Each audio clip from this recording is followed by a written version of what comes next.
Good morning. I'm Sarah Younger, and I am on the Adult Ed Committee, and we welcome you. We welcome you this morning. Is that too loud? That's better. It's not too loud. Okay. For our Nurturing Health, Striving for Wellness. We are live streaming this class, so I want to welcome anyone who is joining us right now on YouTube. For those of you who may be YouTubing from all over, you are with Fourth Presbyterian Church in Chicago, and Nanette Sawyer, our associate pastor, will be leading our class today. We have upcoming classes I want to make sure you guys are aware of. There's a list on a little card in back if you didn't get one on your way in. Next week we have American Prophets, and on the 25th we have a program on Dietrich Bonhoeffer, and I think they're both going to be terrific. I hope you'll come back and join us then. I would like to open us in a prayer. Gracious and ever-present God, in the quiet of this moment, draw us into your stillness. Settle our restless thoughts and open our hearts to you. Nurture in us a desire for health, wholeness, and balance. Shape us into people who reflect your grace in our relationships, in our choices, and in the way we care for ourselves and others. Help us to be attentive to your healing presence so that we may move forward renewed, grounded, and whole, trusting that you meet us with compassion in every moment. Amen.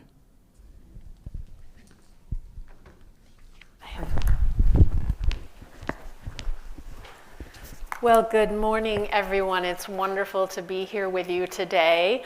This was meant to be a 2-week class, but unfortunately, I was not having wholeness and wellness last Sunday, so I was not able to be here. So we're kind of squeezing a bit more into this one class, so bear with me and hang with me in that. Our theme is nurturing health, striving for wholeness, looking for spiritual well-being in difficult times. And boy, it's been some difficult times, a little bit cloudy. We've had a little bit of lightning even. There's some emotional storms going on right now in our society, and it's been rough. So I wanted to just start by taking a little poll. How many people have felt shocked this week? How many have felt despairing? How about angry, powerless, paralyzed? A lot of storms, yes, yes. How many have had a belly laugh this week? Few people, yeah. A good meal with friends or family. A few delightful things are continuing to happen, and some of the balance that we seek comes from that kind of balance, that kind of proactive choosing wholeness. This little folksy piece of art is a piece of art that I made, and I'm going to talk to you about it. You can look at it in real life after class if you would like to. It's watercolor. While I was on sabbatical this summer, I took a watercolor class and have loved it ever since. But this piece of art is a picture of some of my own spiritual work. So I wanted to start with a story about that. My spiritual director asked me in the midst of a conversation about spiritual wholeness and balance in life. She said, she asked me if God loves me. Now, it was a trick question in a way, because of course I know God loves me and I preach it all the time and I pray it and I tell you all, God loves you, loves you, loves you. And she said, does God love you, Nanette? And I know it in my mind, but she was asking, does your heart know it?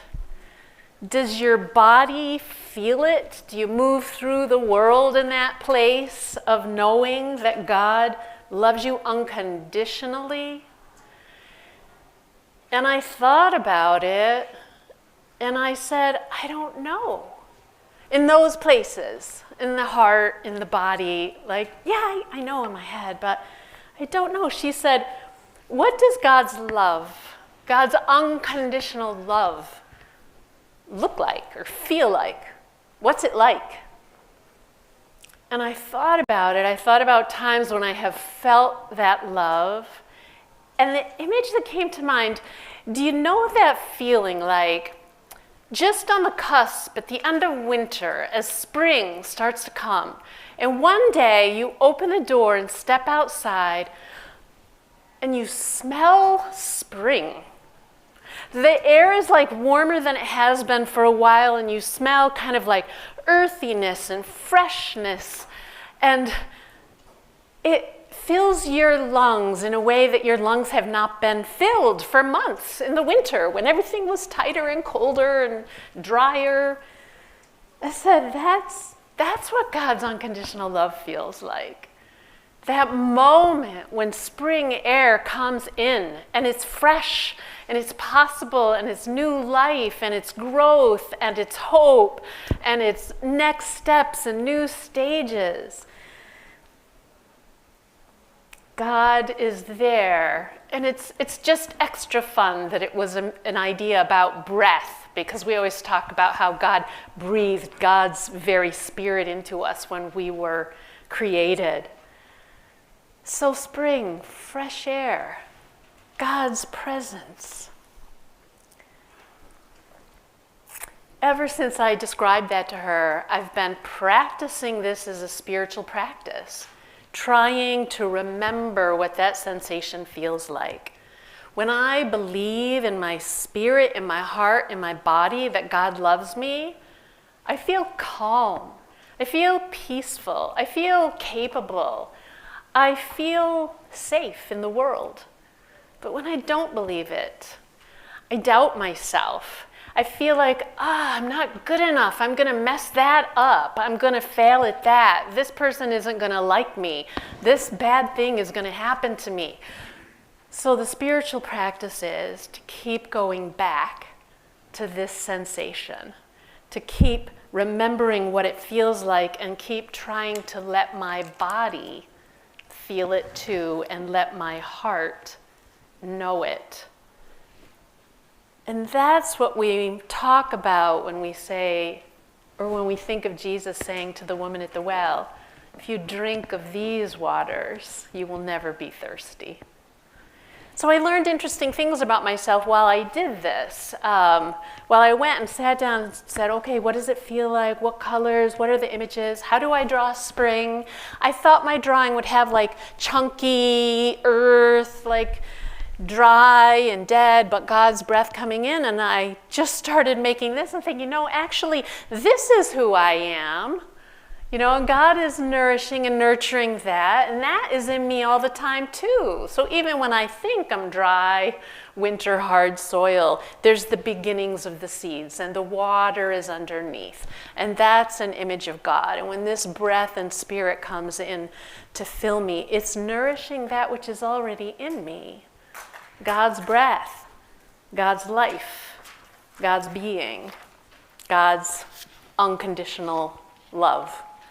So I offer that as a meditation and as an example of embodiment and how we think about embodying unconditional love, which brings a kind of spiritual wholeness. So I have been reading this book. I'm going to bring you 3 books today and kind of talk about the learnings from them and how they're connected to spiritual wholeness. Cherished Belonging. It's a new book, The Healing Power of Love in Divided Times. It's by Father Gregory Boyle, who is a Jesuit priest. He wrote a book you might have heard of called Tattoos on the Heart. He founded, I have not read that book, he founded an organization called Homeboy Industries, and it's a very large anti-violence gang intervention program in Los Angeles that has grown and grown and flourished, and now there's a homeboy network throughout the country of people using similar methods and building similar culture. So this book has been challenging me, and we'll get into how it's been challenging me. On the surface, it seems like it would be very easy. He has two basic ideas. This book is really about his theology, his way of thinking about God in the world, and how wholeness happens. It tells lots of stories of the people that he's working with in Los Angeles, but it's less about the technicalities of their program there. So one of his main theological things, everyone is unshakably good. Other faith communities talk about the essential goodness, the inherent worth and value of every person. He doesn't actually think those words go far enough. Inherent, he says, well, it could sort of, you can have wiggle room and say, well, they're inherently good, but they're not acting good, or they're actually not good. They're not reflecting their good. So he says, no, unshakably good. Like no matter what, a person is good.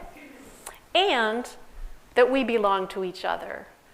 Each and every person, no matter what's happening, we belong to each other in that moment and the next one and the next one. But everyone is not well.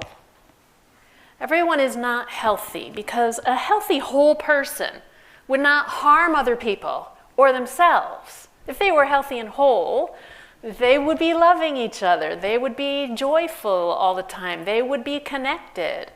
But destructive behavior often stems from despair or loneliness or other suffering.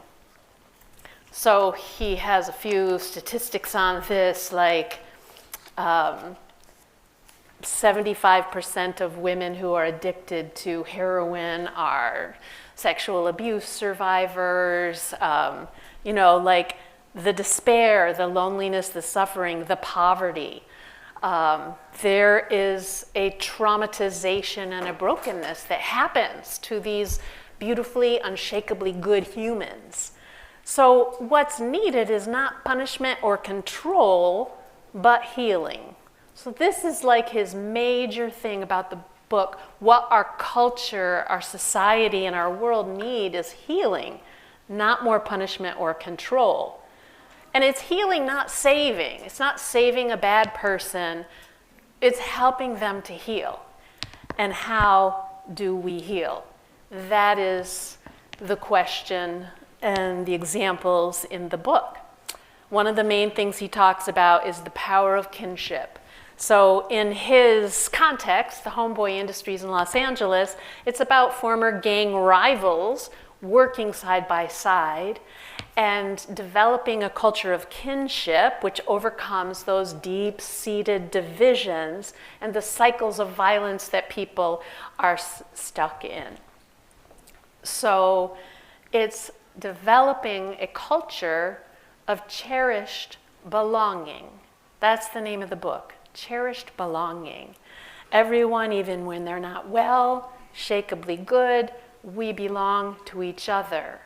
But that does not mean we allow everything to happen and we don't resist evil. Love sets boundaries.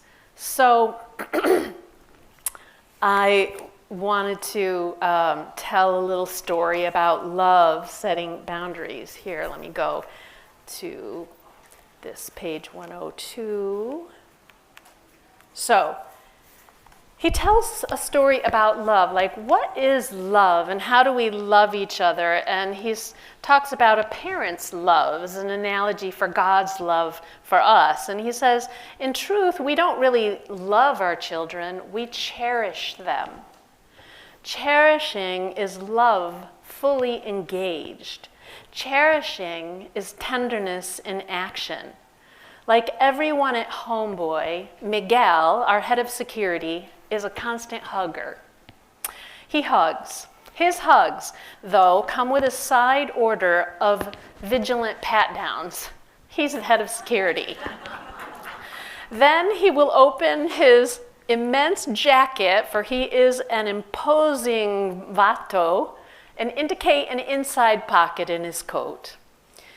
Do me a favor, he says. Put that thing in this pocket and come to me after you talk to G. That's what they call Father Greg, G. So he gave this hug. He found this gun. Put that thing in my coat and come back to me after you see Father G. Upon the guy's return, Miguel will walk him down the block, return the weapon, and say, "Now don't ever bring that here again. Respect, always." Love can't pull that off. Only cherishing can. Cherishing is love with its sleeves rolled up and its coat wide open. So I really appreciate that effort to talk more about a kind of cherishing which also sets boundaries, a kind of cherishing which always sees the unshakable goodness in the human in front of you and still has boundaries and protection in place. Another story I wanted to tell is about Camilla. So Camilla, here's a story about Camilla. Camilla has worked at Homeboy off and on for many years. Because of very weighty mental health issues and sporadic meth use, she wanders away from us and will do a stint in jail or prison and yet always return. Homeboy is more home than home. On occasion, we need to put her on the no-fly list. People will say, "We're starting to get bad, Camilla." Everyone knows what this means. She's off her meds and using meth, and it's all a matter of time. The outburst will arrive. We've had many. Sometimes we have to call the police. We love her so much that we have to call the police. We adore Camilla so much that we can't let her into the building. Our love is clear. Once she kicked in the front door, shattered glass everywhere, Camilla doesn't have a grievance. She needs to be stopped, not punished. Her action was not a hate crime, though it was hugely annoying.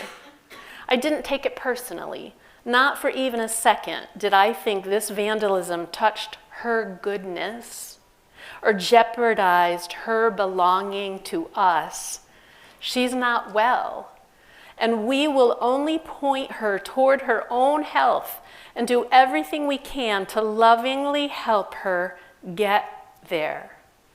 We live in a wounded and wounding world, and loving the wounded is never a wasted effort. So love sets boundaries, and it's a kind of love that is cherishing. He has a chapter in his book about cruelty, and he talks about this thing that we've been saying lately and we've heard with all the violence going on and the injustice that we're seeing. And many people have said the cruelty of these actions is the point. And I have said this, and I think for some people the cruelty is the point. There are people who are being cruel in order to create chaos and create fear and divide people. The cruelty is the point of their actions. But what Father Greg talks about is how the cruelty points to something. And what is that something that the cruelty is pointing to, and the people who are doing the cruelty? That's something that we need to look at. What is it in our society that is setting up a situation where the cruelty is the point, and that cruelty is pointing back at the people doing the cruelty? There is a brokenness, there is a woundedness, and if we can, in some deep spiritual way within ourselves, believe or see that that person doing the cruelty is unshakably good but broken, how does that change how we interact with them? How does that change what our visions are for the world, for changing the world? This is partly why this book is challenging me, because it's challenging me to not make some people other people, and to really analyze the brokenness in our world. So yes, we must see what is happening and we must show up, and love sets boundaries. And we're part of doing that. But when we're doing it, how is our heart? How is our health? Do we feel our unshakable goodness? Or is this cruelty coming at us, shaking the foundations of our own spiritual health? Our spiritual practices can be about strengthening that knowing and that physical embodied experience of our unshakable goodness, so that we might begin to see the unshakable goodness in the people who are our adversaries in this moment. It's a spiritual question. So I'm going to take a pause for a little reflection time. I'm going to invite you to think of a time in your life when you have felt loved unconditionally. Loved for who you are, not for how you are or how you were being in that moment. It might be a memory from your childhood. It might be a memory from now. And if you don't have a single memory, it's not a problem, because you can imagine what that would feel like. What would that feel like?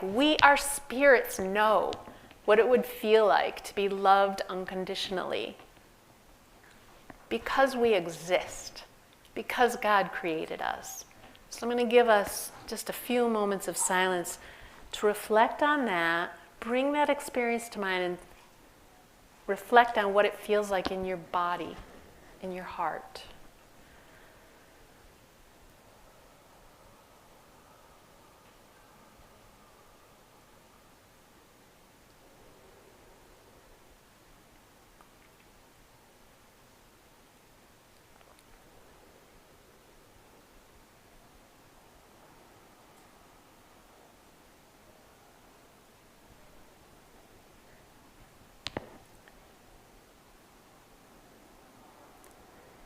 So that's something that you can do more of in your own time. That's a spiritual practice, to look for an experience of being unconditionally loved.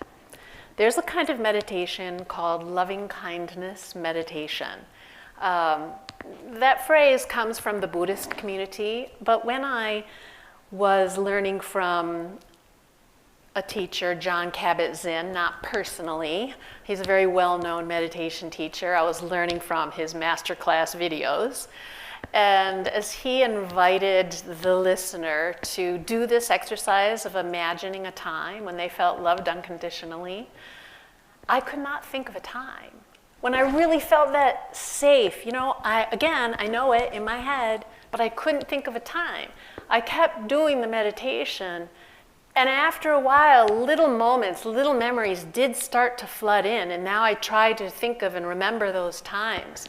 But he's the one who first put the thought in my head, if you don't have a memory, he said this, if you can't think of a single time, not a problem, he says, that was his phrase, not a problem, you can imagine it, because the power of the mind is such that it can bring us to that experience, even if we can't remember ever having had it.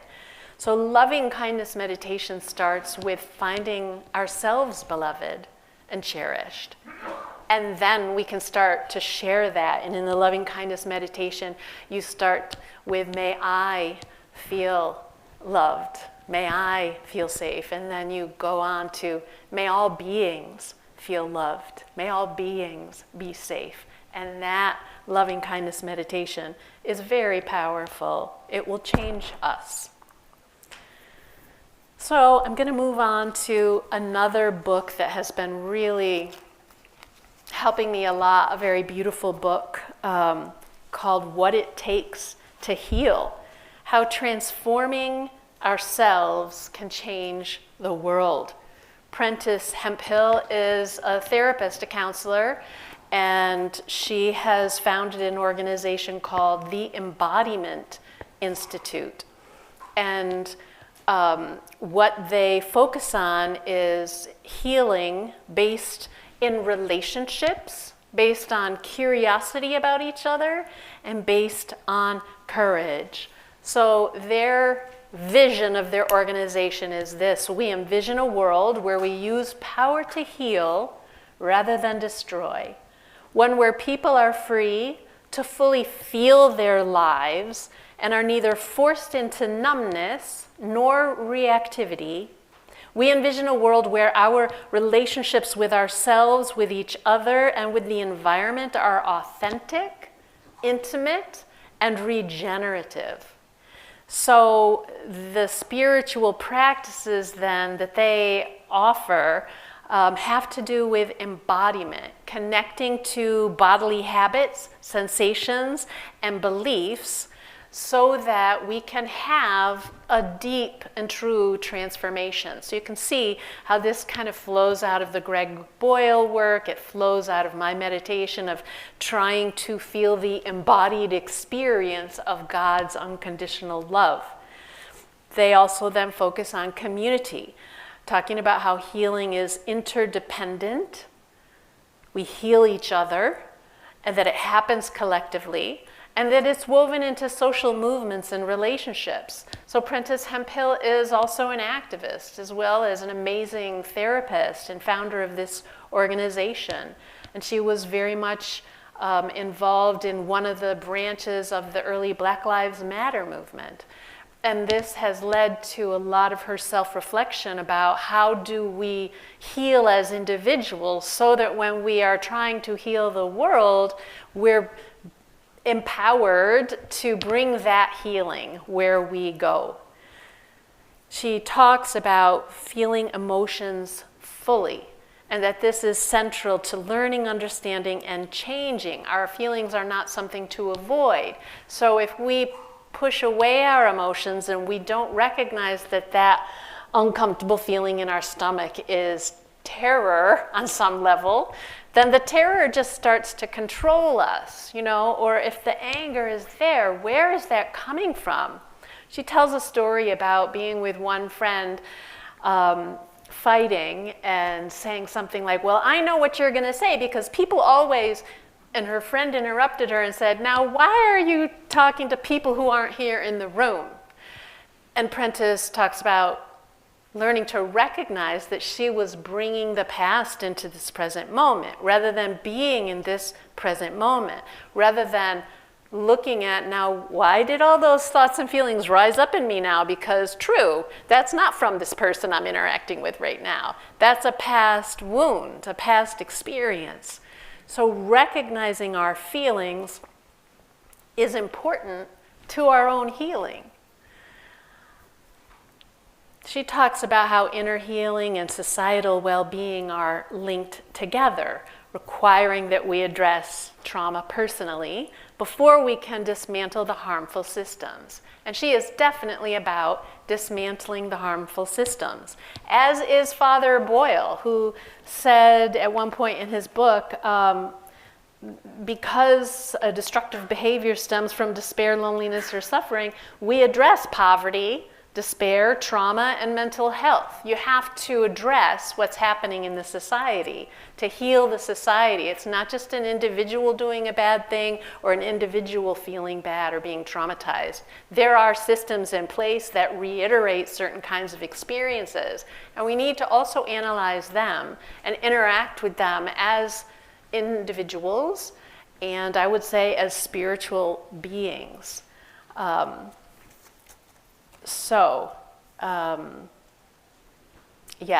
We don't need to suppress our traumas. In fact, it is not helpful when we suppress them. We need to learn how to move with them in the world, and sometimes move through them, and sometimes just move with them, because some traumas are never going to go away, but we can get a better relationship to it.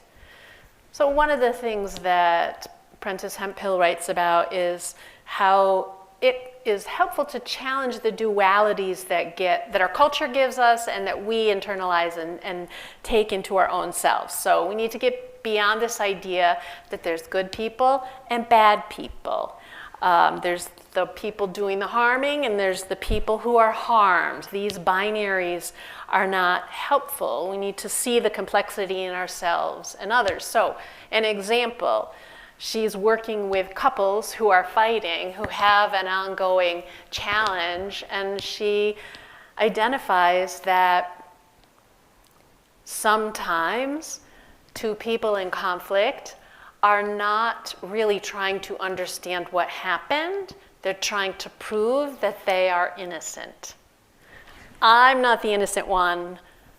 I'm the innocent one. I'm not the guilty one. You're the guilty one. You're the bad one. I'm the good one. So the dualities lock us into this kind of action that isn't helping us analyze what actually happened, identify the pain points, and learn new ways to interact and understand each other more fully. Why this person reacted negatively, which made that person feel judged and shamed, was really because this person felt like they didn't know how to do it and they felt ashamed. So they made the other person feel ashamed, you know? If you can see each other fully, you can learn how to improve a situation. That's complexity in ourselves. This might throw us back to Father Greg and remind us everyone is unshakably good and we belong to each other. If we can live that way, we can challenge these dualities. We can learn a new way. When I saw this, like one of the ideas, one of the thoughts that came to mind is something that I have said. It's not mine. It's from some theologian somewhere. It's a saying that the line between good and evil goes straight through the center of the human heart. So we have goodness and evil inside of us each. So I was thinking that and I thought, Father Greg might argue with me about that because I'm saying there is evil inside us and he's saying everyone is unshakably good. It's not evil, it's brokenness. And the solution is not better morality, the solution is healing. So that's the thing, like, he's making a distinction between morality and health, and saying that our brokenness, our lack of health, is not because we are immoral people. It's because we've been injured and damaged. So the solution isn't to teach morality or give someone a better idea or help them make better choices. They're not making moral choices. We need to help them heal. We need to find out what the wound is inside ourselves and in other people. So Prentice Hemphill says, instead of trying to prove who's innocent and who's guilty, she says what changes us is vulnerability about ourselves, acknowledgement, and responsibility. Vulnerability, acknowledgement, and responsibility. This can help us heal. Vulnerability can teach us, she says, but we need a culture that encourages our tenderness more than it shames us for being vulnerable. Sometimes being vulnerable can look like being weak, and we can feel ashamed that we're feeling vulnerable and we're feeling hurt and our wounds are showing. But there can be a culture that encourages our tenderness to show. How do we get there? That's partly what all these books are kind of taking up. She quotes Malcolm X, one of her favorite quotations from him, when he said, "We need more light about each other. Light creates understanding. Understanding creates love.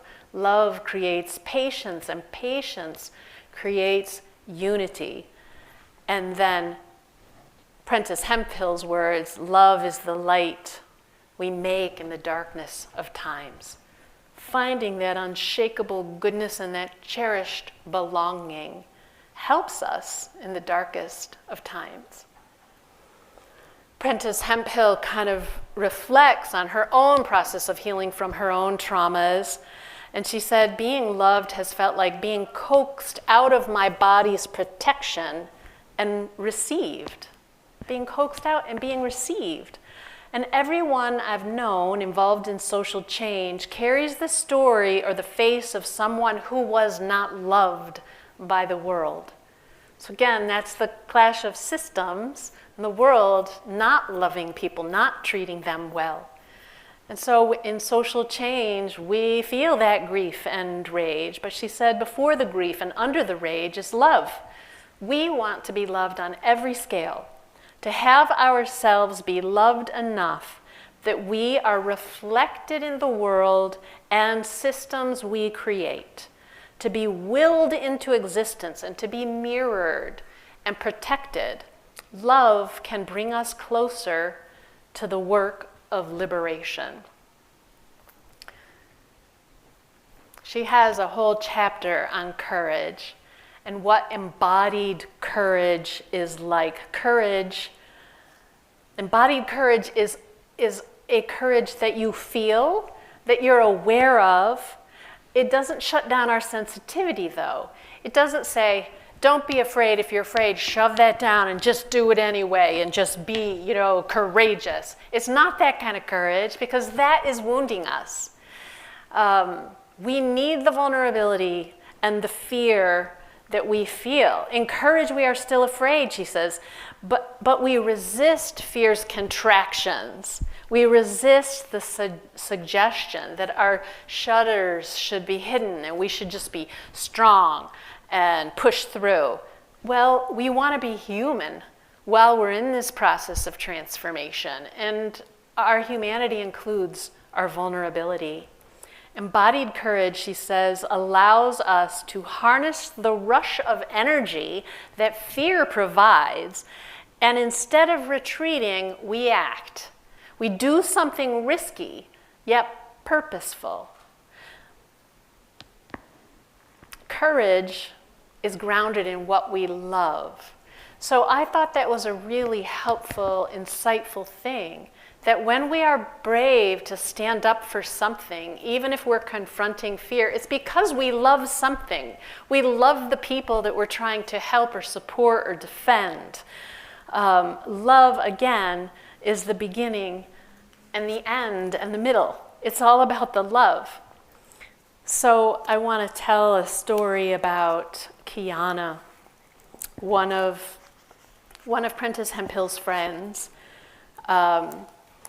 She talks about hanging out with her friend Kiana, going to clubs at night, and Prentice Hemphill writes, one night, I was looking over her shoulder in the mirror when she said, you see how one side of my face looks different than the other? I saw only then as she said it. Something about the right side of her face was always still and a little more serious than the left. The doctors put a plate in that side, she said, and tapped just under her eye with a makeup applicator brush. I was walking home last year from the club and 3 men tried to beat me to death. I rolled under a car where they couldn't get me, and that's how I survived, but they broke my skull and jaw. I knew why, Prentice said, without asking. Her friend is trans. I understood then why she grabbed my hand and lovingly folded it close to her when we walked the 3 blocks from her house to the club. Her singing at the top of her lungs, and I understood why she lectured me about never leaving without the people you came with, no matter what. You still go out, though, Prentice said. I said it as more of a statement than a question. I'm not depriving the people of this beauty, she teased. She was not naive. She didn't deny violence. She lived bigger than it. She lived her life anyway and taught me that there's a courage in being authentic that most of us never access. It's courage when we insist on being ourselves in a world set against us. Courage is grounded in what we love and becoming and being who we are and in loving each other. She talks also about the example of Fannie Lou Hamer, one of the most brilliant and steadfast architects of the voting rights movement. She says, and I agree, Fannie Lou Hamer was also a food justice organizer who fought for black farmers in a particularly exploitative food system.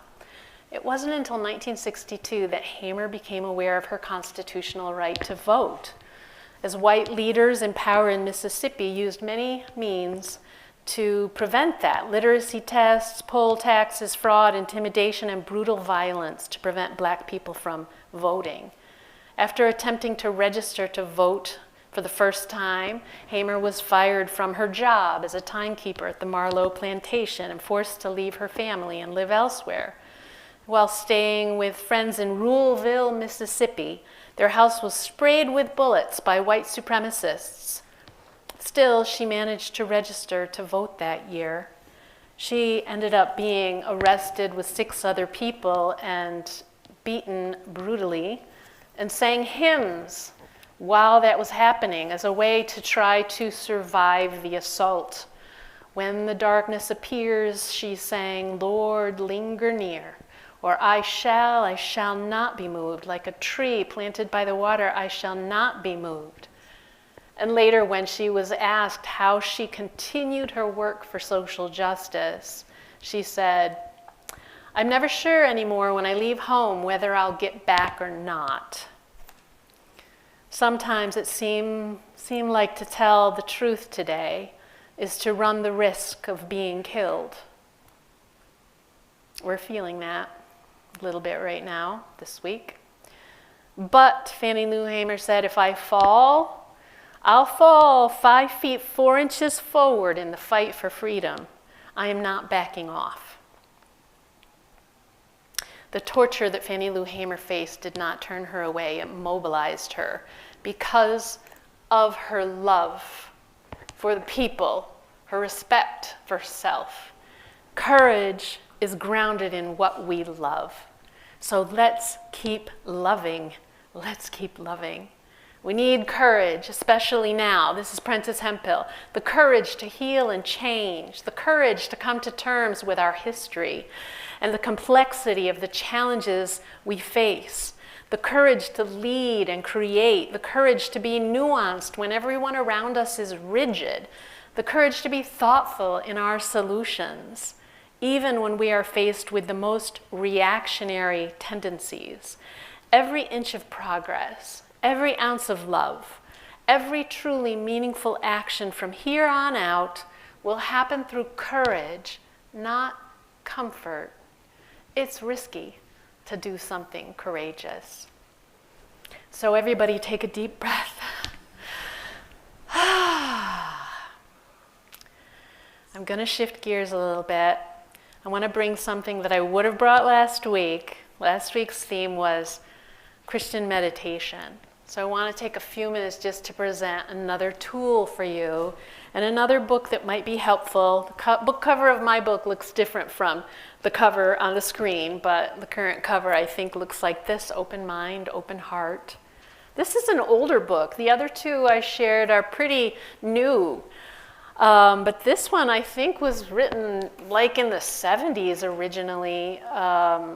Maybe the 80s, 1986 maybe, 1992, and then 2006. It's been 500,000 copies sold. So it's a really good book, actually. It was good for me to get reconnected to this book, The Contemplative Dimension of the Gospel. Father Thomas Keating is a monk who founded the Contemplative Outreach Program. He teaches something called centering prayer. I watched a little video of him on YouTube talking about how in the 70s, a lot of young people were coming to him and talking to him about how they were going to India to find a guru, to learn to meditate, because they wanted something spiritual that the church wasn't giving them. And so he and some others, Father Basil Pennington and others, looked into Christian roots and lifted up the spiritual aspects of Christianity and the meditative practices that are deeply Christian from centuries. So centering prayer is what they called this, and that's a contemporary name for the practice that Jesus refers to as prayer in secret. And it's also been called pure prayer, prayer of faith, prayer of the heart, prayer of simplicity. So giving you a little bit of gospel roots, they reference the overshadowing of Mary, or the cloud on the Mount of Transfiguration, or the silence that Mary holds, Mary of Bethany, when she is at the feet of Jesus, or the darkness that covered the earth at the time of the crucifixion. These places of darkness, of clouds, led to someone, I think it was the 13th century, writing a book called The Cloud of Unknowing. It's about God in that cloud. Also, Moses on Mount Sinai gets surrounded by a cloud, and this is where he meets God. Oh, I'm getting into the Hebrew scripture here. That's what I'm doing automatically. I'll give you the slide for that too, right? Elijah, when he's on Mount Horeb and he encounters God in the sheer silence. That pillar of cloud by day and the pillar of fire by night that led the people. There's a cloud in Solomon's temple, and Moses in that cloud on Mount Sinai. And then Psalm 46, be still and know that I am God. The desert fathers and mothers of the 4th century talked about this prayer in secret as the movement from ordinary psychological awareness to the interior silence of the spiritual level of our being, and beyond that, to the secrecy of union with the divine indwelling. So this mystical union with God, where we we experience our union with God. Now that's God's unconditional love permeating our whole beings. So Jesus invited his disciples to rest in that. Jesus said, learn from me, for I am meek and humble of heart, and you will find rest for your souls. Resting in God is a term used by Gregory the Great in the 6th century to describe this contemplative prayer. So there's this cascading movement of what contemplative or what centering prayer is. They talk about centering prayer is what we do, and when God starts to take over, that's when it's contemplative prayer. Then we are really resting in God's presence. So it starts with leaving behind the external tumult, the environment that we're in, everything we're doing, our concerns, by entering our inner room, entering the spiritual level of our being, the level of intuition and spiritual will. So this is a very practical practice being described. And then step 2, we close the door, metaphorically, shutting out and turning off all the conversation that goes on in our minds normally as we judge everything and evaluate everything and react to people and events, entering and leaving our lives. So let me go back. We leave the external tumult, we close the door, turn off the interior noise, and then praying in secret to God, God speaks to us beyond the sound of words. So words help us get there, but when we get to contemplative prayer, it's under the words. I had words about the feeling of God as fresh spring air, and these are all the feeling words that go with that. But when I experience it, it's in my body. It's not words. It's beyond the sound of words. So just a couple of slides here more. This is leading to an embodied experience of God's presence, of God's love, of God's beingness, and us drawing close to that. And centering prayer, Father Thomas Keating says, centering prayer elicits a commitment to the goal of inner transformation.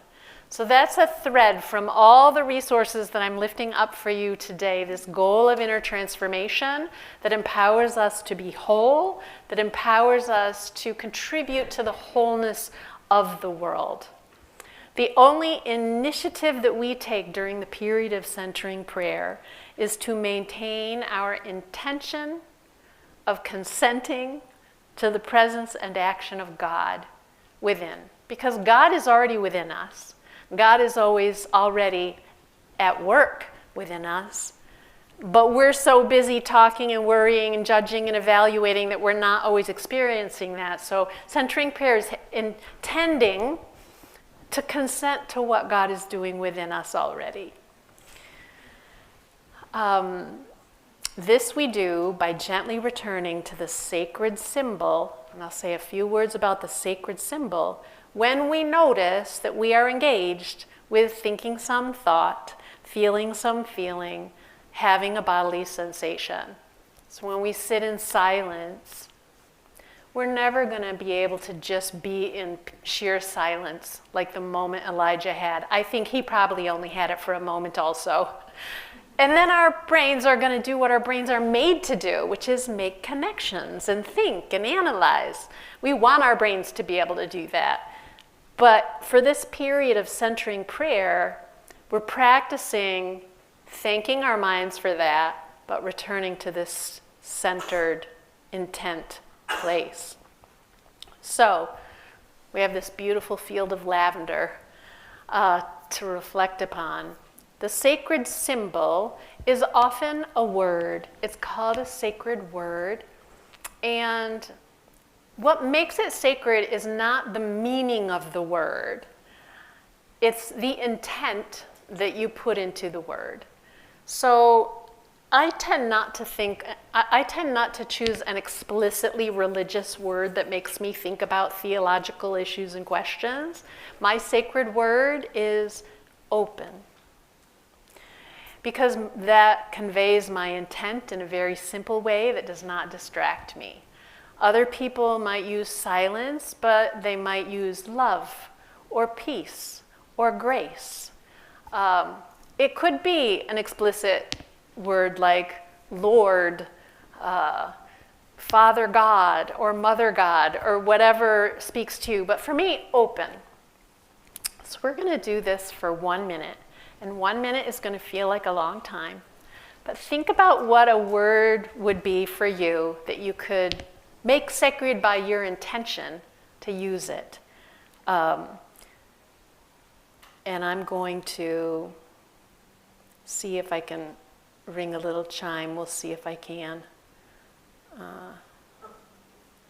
Probably not. It's going to make me do 100 things. Nope, I'm just going to have to time it. Think about a word. Maybe it's open, maybe it's love, maybe it's strength, maybe it's healing or wholeness. And just repeat that word to yourself. And when you find that you're thinking about other things, not a problem. Go back to your word and just rest in that. So begin now.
And bring your attention back into the room.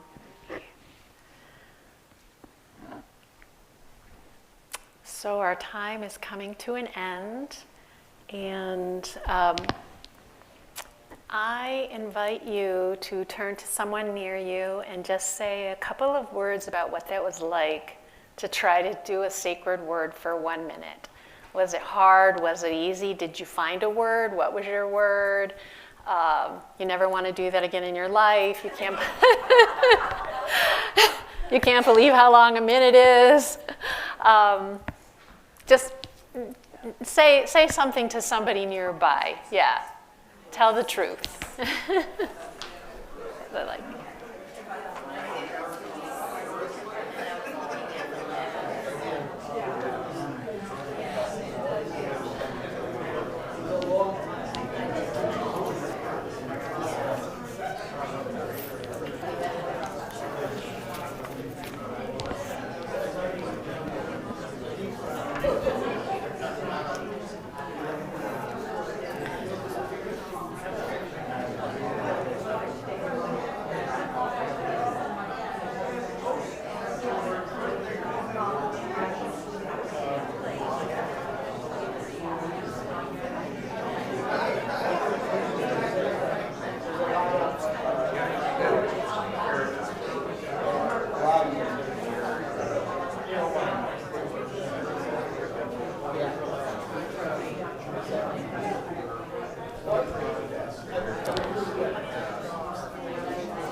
okay, everybody, I'm going to draw your attention. Start wrapping up your comments and start beginning to draw your attention back to the large group. Just wrap up your thoughts. It always takes a minute to shift gears, I know. So I love that you engaged that. We've only got about 4 minutes, so we're about to wrap up. I mean, do I have time to take a comment or two or a question? Yeah, go ahead. We will. We'll claim these last 4 minutes. We are going to use this so that our friends online will be able to hear your question. Thank you, Nanette. That was wonderful, weaving together so much in such a short period of time. When you were talking about the systems of the world, having the character to wound us, I thought, boy, that reminds me of something, and it dawned on me. From John 16, Jesus said, I have told you these things so that in me you may have peace. In this world you will have trouble, but take heart. I have overcome the world. Oh, beautiful. Thank you for that. That's beautiful. Yes. Thank you. This was very thorough. I wanted to say that I had trouble finding a word, and so now I'll probably change the word I did find. Yes, Yes, and Thomas Keating says, it's fine to change your word and try different ones in different meditations. Try not to fly around within one meditation, thinking of a lot of different words. Try to stick with one for that meditation, but try different ones until you find one that resonates with you. Go ahead, Bob. I just responded to your drawing, the beauty of yeah. It's nice. Thank you. Y'all can look at it up in person after class if you want to engage that. I call it folk art. It's folk art. It's not perfect anything, but it means something. Go ahead. I've been terrorized and just extremely frightened for the last 10 months of, in my life, I've never feared my government, and I have trouble. I pray to God, I try to meditate, and try to be reasonable about it, but I cannot understand what we can do to help. My word is equality, by the way, because I believe that we should treat people nicely, and my own government is punishing us, and I can't reconcile it, and I have trouble understanding what I can do about it. Probably nothing other than joining the rapid response team. Rapid response team is a good tactical, practical thing. I also really loved Pastor Joe's sermon last week, and when he talked about millions of teaspoons of water going to put out the fire. And a lot of people who are doing community organizing at this time are reiterating act locally, act locally, like do the things in your neighborhoods, because it is bigger than any one of us, and that's why the communal practices are very important. Together, we are 1,000,000 teaspoons of water putting out a forest fire.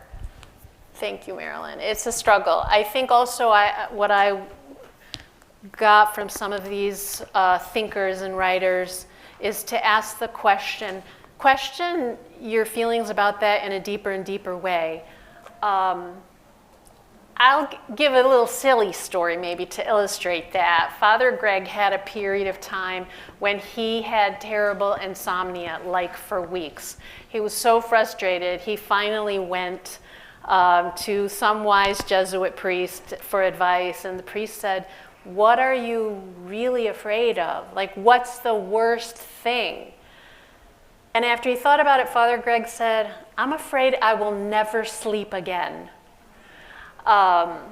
And the priest said, "Good, go pray to God and ask for that he would give you the grace to never sleep again." Father Greg went and prayed that and had the best night of sleep. Because it was his fear that was disabling him. When he let it not be a fear, he was able to have more wholeness and do what he needed to do. But we have a lot of fears about our government right now. So is it a fear of my own suffering? Is it a fear of my death? Is it a fear of the suffering of others? Is it a sense of justice that's being infringed upon within myself? Like, it can be helpful, possibly, to try to put a sharper point on the fears we have. What are the specific fears?